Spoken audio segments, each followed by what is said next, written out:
que je l'adore nit ki je l'adore et je sais que c'est réciproque saa yu nekkaan ci guuta bokk naa ci ñu muy ñëkk a dégg moom man ak moom on avait des relations personnelles ba mu duggee na ci yëfu Sonko yi di jàdd yoon dama naan toog ci télé bi boo gisee journaliste seetaan yi doon topp Pape Alé di fermer les comme ni ñu fermer les yeux ci Sonko rek ba Sonko waaw daay ne dem ci Adji Sarr xëy suba daay ne Macky Sall moo ma complot seetaan yëpp gëm nga ma ne ñoom ñëpp fi ñu doon torox nañu la même chose Pape Alé mooy waruñu wax Sonko yu Diomaye Pape Alé mooy Sonko loolu la Sonko fii la ñoo taxaw ñëpp xam ne kenn complot ko moo yolosi dem ci aji génn Macky Sall ma complot moo ma complot moo ma piégé ñëpp waaf la dëgg la Pape Alé tam noonu la Pape Alé danaan toog def loo xamante ni yow xam nga ne la corporation l'éthique et la déontologie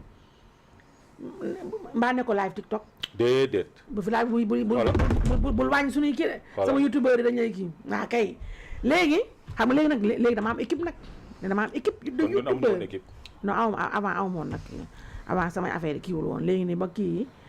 ba léegi waxagul dara ba kii yi ba kii yeeg yooyu ba waa RTS duggee ci man ci laay am ay sénégalais yoo xam bañ la attaqué xam nga bala ngaa xam ruiné la bala ngaa xam di rey taxaw laa rey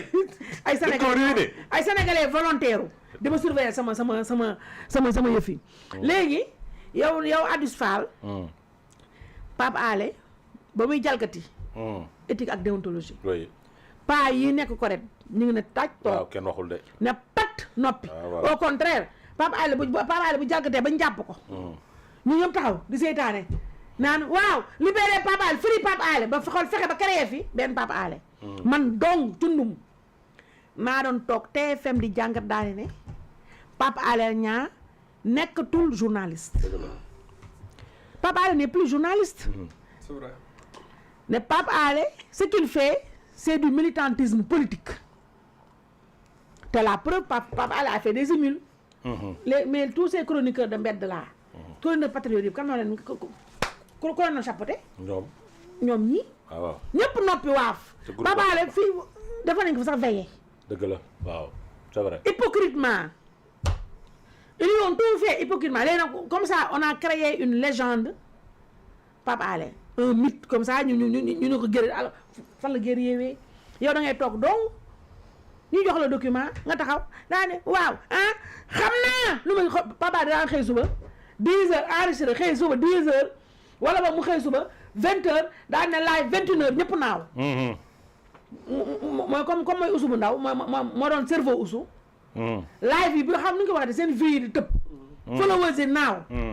ñu créer ko fi nii ne Macky Sall tamit favoriser loolu ndax Macky Sall 1 2 3 minutes ba ko nañ ko jàpp Pape Alé di créer 1 minute ñu naan feebar naag lii naag ma ngay waaj a dee wak ma ngay waaj sukuraat may waag naag moi j'adore Pape Alé waaye je ne suis pas d'accord qu'on se cache derrière une profession man li ma def nii kenn ñemee ko def man damaa taxaw carrément bañ ko falee da nga bañ waaw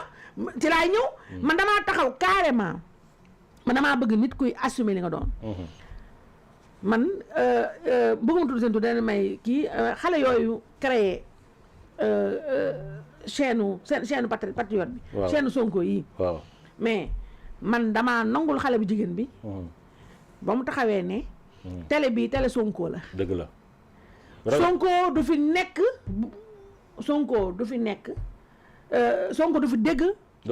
lu ko naqari mais loolu c'est honnête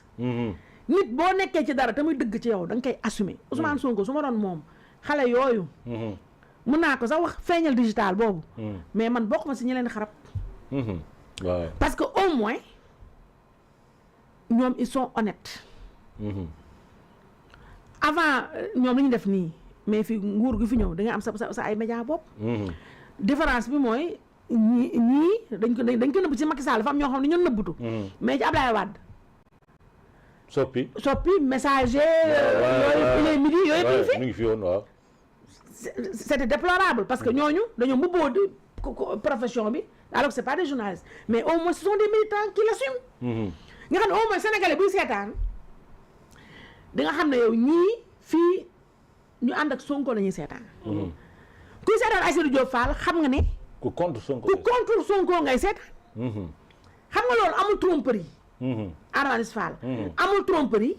amul naxe mbaay mais xam nga li garaaw mooy li waa Walay li di def ak waa Zéro Limite ak ñu mel ne ñoom ñëw toog mu booboo journaliste à longueur d'antenne Sonko ngay defaan di xas ñi kon Sonko mais man si Sonko su ma doon moom tey xale yee nekk feeñal digital ñooñu bu jàppale daam ñooñu laay jàppale dëgg la bu subvention di am wala convention yooyu lépp lu may joxe ñoom xale yooyu nekk feeñal digital moo man li may wax ni dagg ko nga jàllale ko parce que duñ la mës a bàyyi waaw parce que ñooñu dañoo assumer gis nga Adama Aziz Fall kuy assumer dafa yemul ak ku assumer wul dara boo ci nekkee dama dëgg ci yow da nga koy assumer loo ci fekk la ci xam nga man damaa assumer li ma doon depuis ba Ousmane Sonko xew 2013 ba tey mais patriote yi jépp nañu mais je sais qu'ils ont du respect pour moi parce que xam na ne man nii laa mës a mel 2013 ba Ousmane Sonko ne salaamaaleykum ci espace médiatique bi ci laa ko bëggul ba tey bëgguma ko loolu dafa leer nëbbuma ko làquma ko ba mu ñëwee ba Ousmane Sonko jëlee réew mi mais j'avais deux choix logique mooy ma ne xaaral ma daw dem France toog fa comme certains wala ma toog fii faire face déedéet wala ma toog fii cuubu ñëw di tagg Sonko naan chef parce que man chef d'entreprise laa duma journaliste nekkatuma journaliste sax mun naa ko wax parce que man soxla ma sa carte de presse parce que man patron de presse laa mënoon naa toog fi daal ne écoute man je suis une femme d'affaires ne xaaral may raay mbelle comme ñii ñëpp di raay mbelle comme le font certains comme le font la plupart de la presse 99% de la presse font du raay mbelle à Ousmane Sonko mënoon naa ñëw tax te dàqu ñu ma ko maa leen ëpp tur gën leen crédible gën leen saf xorom ëpp leen porté yooyu yëpp naa ko te am maa gën a wóor ñàkk ma ndax xeexkat laa waaw kon tey su ma neexoon tey ma taxaw ruuxu daay ne xaaral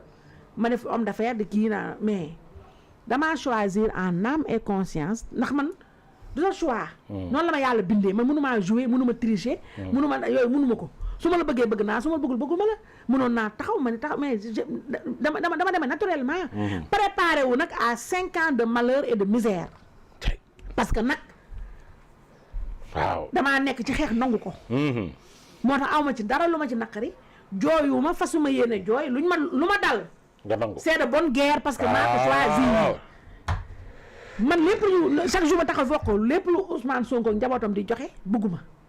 lu ñuy saraxee bëgguma lu ñu mayee bëgguma dëgg la taxawaalu ma benn def ma ko ci Macky Sall lu ma def ci ñii man xaw ma benn bureau ministre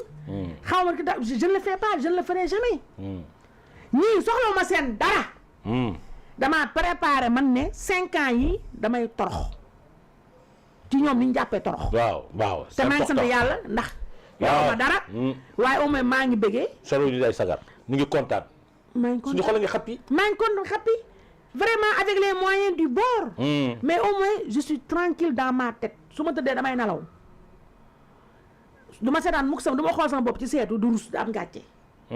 du ma ko def bëgguma seen dara utuma seen dara soog nag mais ça c'est courageux et c'est honnête waaye ñi nga xam ne dañoo ruux te gëmuñu Ousmane Sonko ay personnes ñu gëm ay kenn xamul lu ñu gëm mais loolu def ma ko léegi tey jii aujourd'hui un Pape Alé Niang te man damaa taxaw fi ma ne man maay chef de l'opposition radical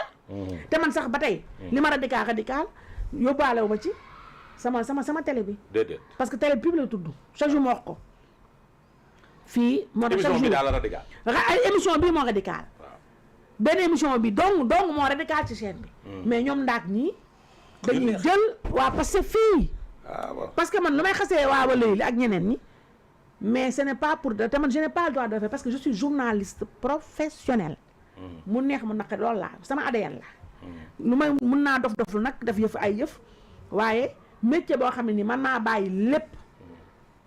sacrifier lépp di jaabante France ak Sénégal kooku duma ko caaxaan te du yàqoo ci man moo tax corporation bi ñu bëri bëgguñu ma waaye il ma respecte man utuma bëgg ma respect laa soxla corporation bi yëpp il ma respecte mais Pape Alé Niang nekkatul journaliste depuis Mathusalem mais ñun hypocritement corporation bi dem na ko accompagner. ñu xëy suba ñu jox ko RTS. fii laa toog. ne Pape Alé Niang mi Momar kii woo ma sa musóor baa ngi wax. maag duudu maag duudu la seq. fii voilà ñun trois ñi ñoo fi nekkoon. waaw débat bu tànn ma ni Pape Alé Niang mii ñuy jox RTS. tooñ nañ ko parce que pourquoi ñu tooñ ko mooy Pape Alé Niang il n'a rien demandé. waaye.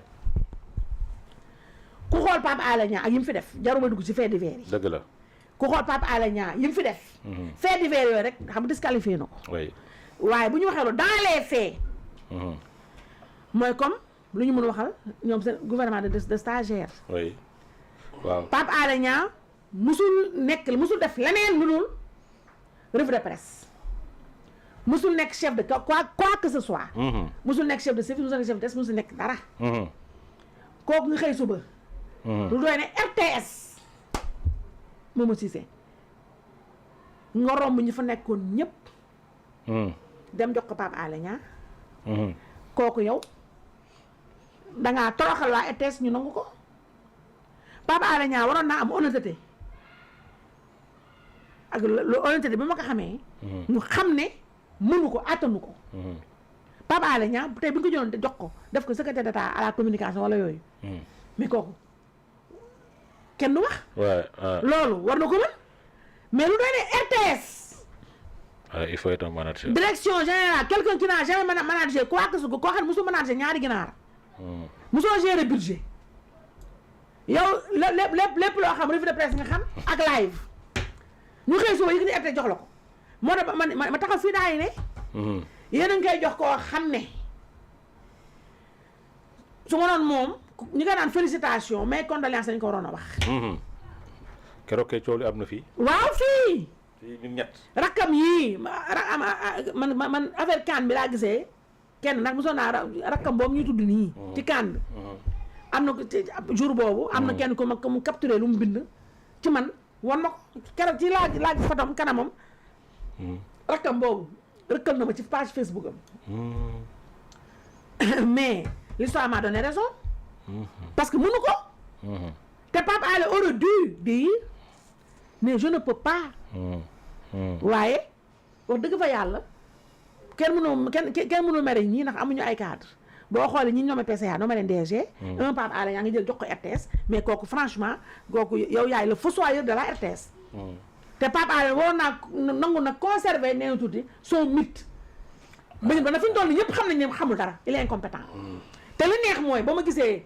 waa RTS ñooñu man ñi nga xam ne maa ñoom ñoo bokkoon promotion CESTI. ak ñi ma xamante ne ñuy wër plateau yi. di ko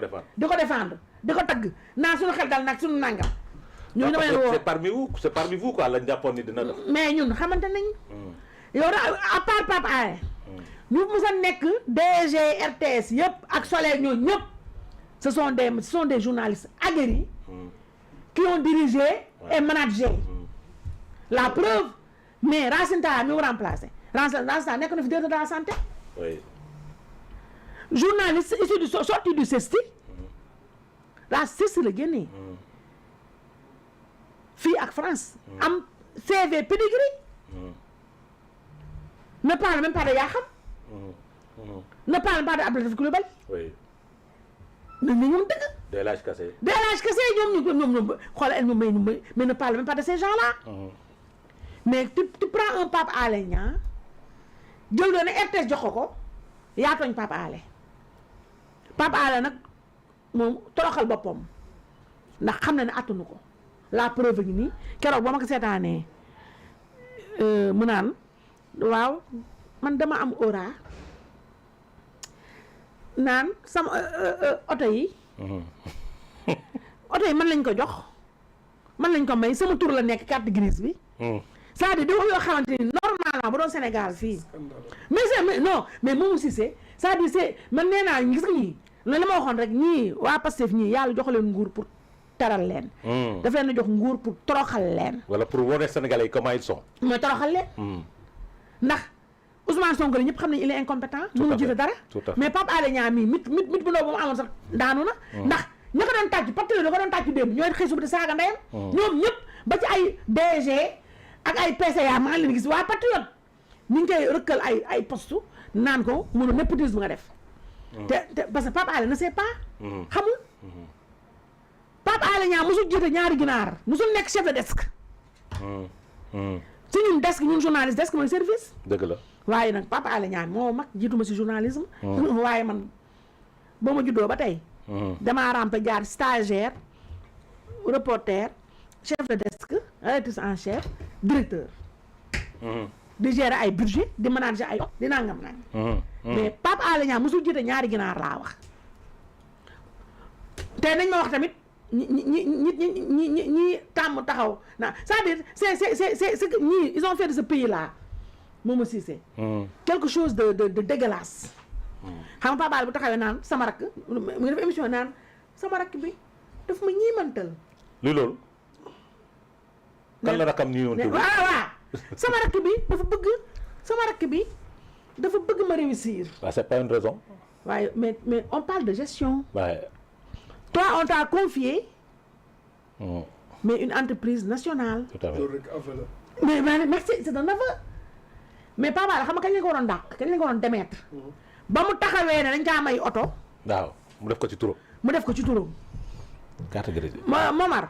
tegal ma vidéo Pape Alé bi ngeen déglu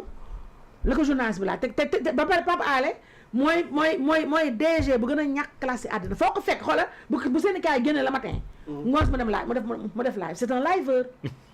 non loolu la nekk woon nag loolu la xam mais loolu la xam def live daal di xool am na benn émission moom bu mu et puis mooy créé boobu ay émission ci biir télé bi di xool di dewa tour bi da takk micro naan waaw